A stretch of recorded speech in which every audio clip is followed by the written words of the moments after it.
আসসালামু আলাইকুম, স্বাগতম ওয়ার্ল্ডকাস্ট সংবাদে। আমি মোহাম্মদ রায়হান আজকের সব আন্তর্জাতিক খবর নিয়ে হাজির হয়েছি। শুরুতেই জানিয়ে দিব সংবাদ শিরোনাম, তারপর বিস্তারিত।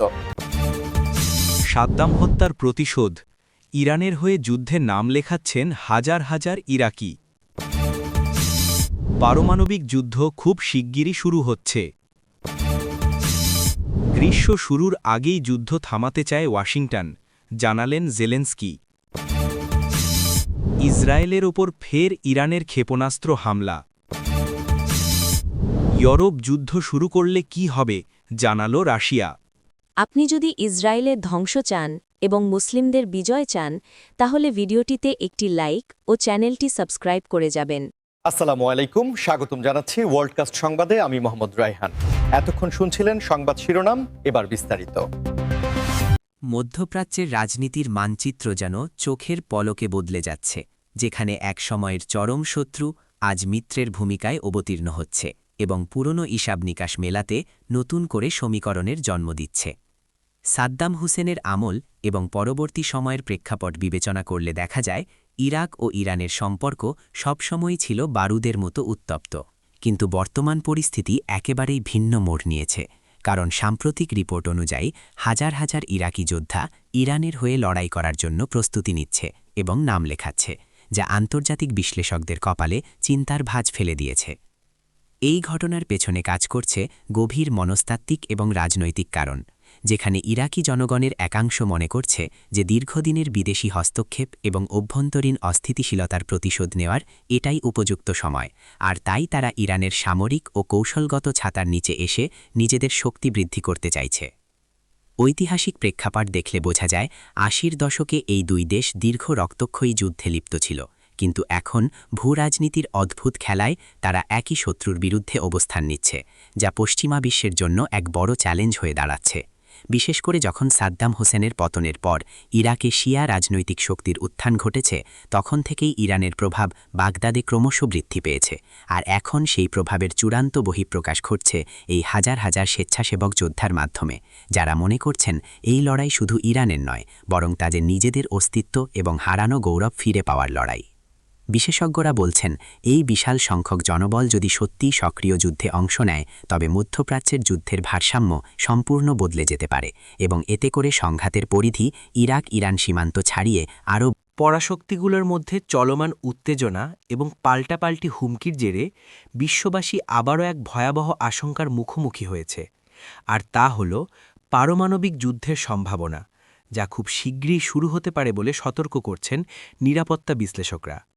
এই শিরোনামটি শুনলে যে কারো মেরুদণ্ড দিয়ে শীতল স্রোত বয়ে যাওয়ার কথা, কারণ পারমাণবিক সংঘাত কোনো সাধারণ যুদ্ধ নয়, এটি এমন এক ধ্বংসযজ্ঞ যা মানব সভ্যতাকে কয়েক মুহূর্তের মধ্যে প্রস্তর যুদ্ধ পাঠিয়ে দিতে পারে। সাম্প্রতিক সময়ে বিশ্বের প্রধান পরাশক্তিগুলোর রাষ্ট্রপ্রধানদের বক্তব্যে যে ধরনের আক্রমণাত্মক সুর এবং পারমাণবিক অস্ত্র ব্যবহারের প্রচ্ছন্ন হুমকি শোনা যাচ্ছে, তা স্নায়ুযুদ্ধের সময়ের চেয়েও বেশি উদ্বেগজনক বলে মনে করছে জাতিসংঘ এবং বিভিন্ন আন্তর্জাতিক শান্তি সংস্থা। একদিকে ইউরোপের মাটিতে চলমান সংঘাত, অন্যদিকে এশিয়ায় নতুন করে দানা বাঁধতে থাকা উত্তেজনা, সব মিলিয়ে বারুদের স্তূপের ওপর বসে আছে বিশ্ব, যেখানে একটি ভুল সিদ্ধান্ত বা একটি মিসক্যালকুলেশন বা ভুল বোঝাবুঝি থেকে শুরু হতে পারে মহাপ্রলয়। সামরিক বিশেষজ্ঞরা বলছেন, পারমাণবিক অস্ত্রগুলো এখন আর কেবল ডিটারেন্স বা ভয় দেখানোর সামগ্রী হিসেবে গুদামে পড়ে থাকছে না, বরং এগুলোকে ট্যাকটিক্যাল বা কৌশলগত অস্ত্র হিসেবে যুদ্ধের ময়দানে ব্যবহারের জন্য প্রস্তুত রাখা হচ্ছে, যা পরিস্থিতির ভয়াবহতাকে কয়েক গুণ বাড়িয়ে দিয়েছে। সাধারণ মানুষের মনে প্রশ্ন জাগছে, সত্যিই কি বিশ্বনেতারা এমন আত্মঘাতী সিদ্ধান্ত নেবেন, নাকি এটি কেবলই প্রতিপক্ষকে চাপে রাখার জন্য এক ধরনের মনস্তাত্ত্বিক খেলা? তবে ইতিহাস সাক্ষী, যখনই অস্ত্রের প্রতিযোগিতা এবং হুমকির মাত্রা সীমা ছাড়িয়ে যায়, তখন দুর্ঘটনার ঝুঁকিও সর্বোচ্চ পর্যায়ে পৌঁছায়। এই মুহূর্তে কূটনৈতিক চ্যানেলগুলো সচল রাখা এবং আলোচনার টেবিলে বসা ছাড়া এই আসন্ন বিপদ থেকে মুক্তির আর কোনো পথ খোলা। যুদ্ধক্ষেত্রের পরিস্থিতি এবং বৈশ্বিক অর্থনীতির টালমাটাল অবস্থার কথা বিবেচনা করে ওয়াশিংটন এবার কঠোর অবস্থানে যাচ্ছে, এবং ইউক্রেনের প্রেসিডেন্ট ভলোদিমির জেলেন্সকি নিজেই জানিয়েছেন যে গ্রীষ্ম শুরুর আগেই যুদ্ধ থামাতে চায় আমেরিকা।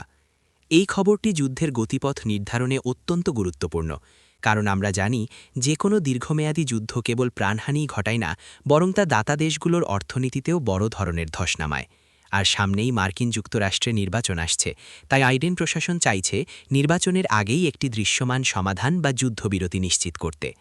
জেলেন্সকির এই বক্তব্যের মাধ্যমে পরিষ্কার বোঝা যাচ্ছে যে পর্দার আড়ালে কূটনৈতিক চাপ কতটা তীব্র হচ্ছে এবং পশ্চিমা মিত্ররা এখন আর অনির্দিষ্টকালের জন্য অস্ত্র ও অর্থ সহায়তা চালিয়ে যেতে আগ্রহী নয়, বরং তারা চাইছে একটি সম্মানজনক সমঝোতার মাধ্যমে রক্তপাত বন্ধ হোক। গ্রীষ্মকাল সাধারণত সামরিক অভিযানের জন্য উপযুক্ত সময় হিসেবে বিবেচিত হয়, তাই তার আগেই যুদ্ধ থামানোর এই আল্টিমেটাম ইঙ্গিত দেয় যে আগামী কয়েক মাস যুদ্ধক্ষেত্রে এবং কূটনৈতিক টেবিলে প্রচণ্ড ব্যস্ততা দেখা যাবে। বিশ্লেষকরা মনে করছেন ওয়াশিংটনের এই তাড়াহুড়োর পেছনে বড় কারণ হল অভ্যন্তরীণ রাজনীতি এবং বিশ্ববাজারে জ্বালানি ও খাদ্যের দাম নিয়ন্ত্রণ করা।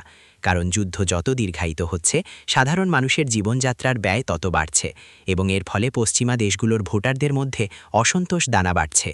জেলেন্সকি নিজেও বুঝতে পারছেন যে আমেরিকার সমর্থন ছাড়া এই লড়াই চালিয়ে যাওয়া অসম্ভব, তাই তাকেও হয়তো কিছু কঠিন শর্ত মেনে নিয়ে আলোচনার টেবিলে বসতে হতে পারে। তবে প্রশ্ন থেকে যায়, প্রতিপক্ষ কি এই সময়সীমার মধ্যে যুদ্ধ থামাতে রাজি হবে, নাকি তারা এটাকে প্রতিপক্ষের দুর্বলতা হিসেবে দেখে আক্রমণ আরও জোরদার করবে? এই জটিল সমীকরণের উত্তর হয়তো আগামী কয়েক সপ্তাহের মধ্যেই পরিষ্কার হয়ে যাবে। দর্শক, আপনারা কি মনে করেন গ্রীষ্মের আগেই এই বিধ্বংসী যুদ্ধ থামবে, নাকি এটি কেবলই রাজনৈতিক চাল? যুদ্ধের এই মানবিক ও অর্থনৈতিক দিকগুলো নিয়ে আমাদের ভাবা দরকার, কারণ এর ভুক্তভোগী শেষ পর্যন্ত সাধারণ মানুষই। ভিডিওটি ইনফরমেটিভ মনে হলে শেয়ার করতে ভুলবেন না। মধ্যপ্রাচ্যের আকাশ আবারও উত্তপ্ত হয়ে উঠেছে এবং সাইরেনের শব্দে প্রকম্পিত হচ্ছে জনপদ, কারণ ইসরায়েলের উপর ফের ইরানের ক্ষেপণাস্ত্র হামলার খবর পাওয়া গেছে, যা এই অঞ্চলের ভঙ্গুর স্থিতিশীলতাকে চূড়ান্ত পরীক্ষার মুখে ফেলে দিয়েছে। এই হামলাটি এমন এক সময়ে ঘটল যখন উভয় পক্ষই তাদের সামরিক সক্ষমতা প্রদর্শনে ব্যস্ত এবং একে অপরের ওপর মনস্তাত্ত্বিক চাপ সৃষ্টি করার চেষ্টা করছে। কিন্তু এবারের হামলার ধরন ও তীব্রতা দেখে মনে হচ্ছে এটি কেবল সতর্কবার্তা নয়, বরং বড় কোনো সংঘাতের সূচনা।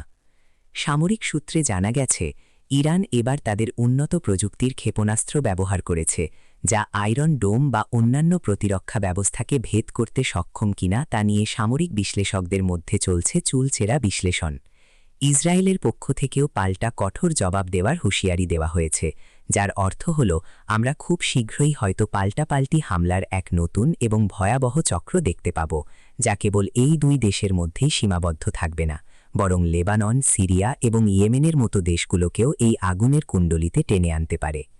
আন্তর্জাতিক সম্প্রদায়, বিশেষ করে ইউরোপীয় ইউনিয়ন এবং জাতিসংঘ, উভয় পক্ষকে সংযত থাকার আহ্বান জানালেও মাঠের পরিস্থিতি ভিন্ন কথা বলছে, কারণ উভয় দেশের জনগণই এখন নিরাপত্তার অভাবে ভুগছে এবং তাদের সরকারের ওপর চাপ সৃষ্টি করছে কঠোর পদক্ষেপ নেওয়ার জন্য। তেলের বাজারের ওপর এই হামলার সরাসরি প্রভাব পড়ার আশঙ্কা রয়েছে, কারণ মধ্যপ্রাচ্য অস্থিতিশীল হলে বিশ্বজুড়ে জ্বালানির দাম বেড়ে যায় এবং এর ফলে নিত্যপ্রয়োজনীয় পণ্যের দামও সাধারণ মানুষের নাগালের বাইরে চলে যায়। এই সংঘাতের মূলে রয়েছে দীর্ঘদিনের ভূ-রাজনৈতিক দ্বন্দ্ব, ধর্মীয় মতভেদ এবং আঞ্চলিক আধিপত্য বিস্তারের আকাঙ্ক্ষা, যা সহজে মেটানো সম্ভব নয়। তবে সাধারণ মানুষ চায় শান্তি, তারা চায় না তাদের ঘরবাড়ি ধ্বংস হোক বা তাদের প্রিয়জনদের হারাতে হোক। দর্শক, এই উত্তপ্ত পরিস্থিতি নিয়ে আপনার বিশ্লেষণ কি? ইরান ও ইসরায়েলের এই সংঘাত কি তৃতীয় বিশ্বযুদ্ধের দিকে মোড় নিতে পারে? কমেন্ট সেকশনে আপনাদের সুচিন্তিত মতামত জানাতে পারেন। ইউরোপ যদি রাশিয়ার বিরুদ্ধে সরাসরি যুদ্ধে জড়িয়ে পড়ে, তবে তার ফলাফল কী হবে সে বিষয়ে এবার স্পষ্ট এবং কঠোর ভাষায় জানিয়ে দিল মস্কো, যা শুনে ন্যাটোভুক্ত দেশগুলোর নীতি নির্ধারকদের কপালে চিন্তার ভাঁজ পড়েছে।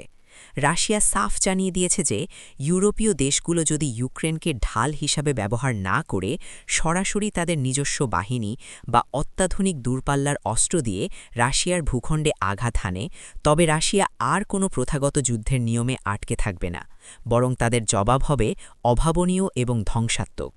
এই সতর্কবার্তার মাধ্যমে রাশিয়া মূলত বুঝিয়ে দিল যে তাদের ধৈর্যের বাঁধ ভেঙে যাচ্ছে এবং তারা তাদের জাতীয় নিরাপত্তা ও সার্বভৌমত্ব রক্ষায় যে কোনো পর্যায়ে যেতে প্রস্তুত, এমনকি সেটা যদি পারমাণবিক ডক্ট্রিন পরিবর্তন করার প্রয়োজন হয় তাও তারা করবে।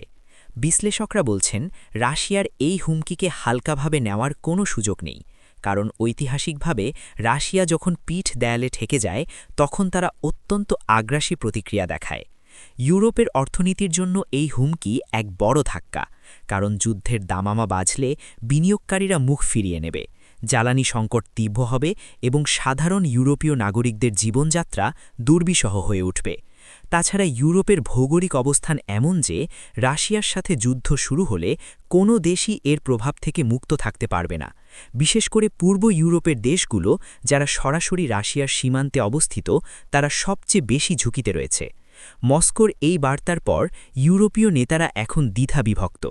একদল চাইছে রাশিয়ার বিরুদ্ধে আরও কঠোর হতে, অন্য দল চাইছে আলোচনার মাধ্যমে পরিস্থিতি শান্ত করতে, যাতে মহাদেশ জুড়ে বড় কোনো বিপর্যয় নেমে না আসে।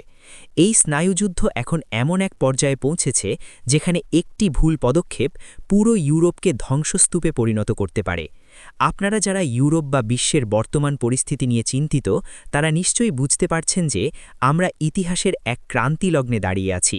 রাশিয়া বনাম ইউরোপ, এই সম্ভাব্য সংঘাত কি এড়ানো সম্ভব, নাকি আমরা অনিবার্য ধ্বংসের দিকে এগিয়ে যাচ্ছি? ভিডিওটি ভালো লাগলে বন্ধুদের সাথে শেয়ার করুন এবং পরবর্তী আপডেটের জন্য সাবস্ক্রাইব করে বেল আইকনটি প্রেস করে রাখুন।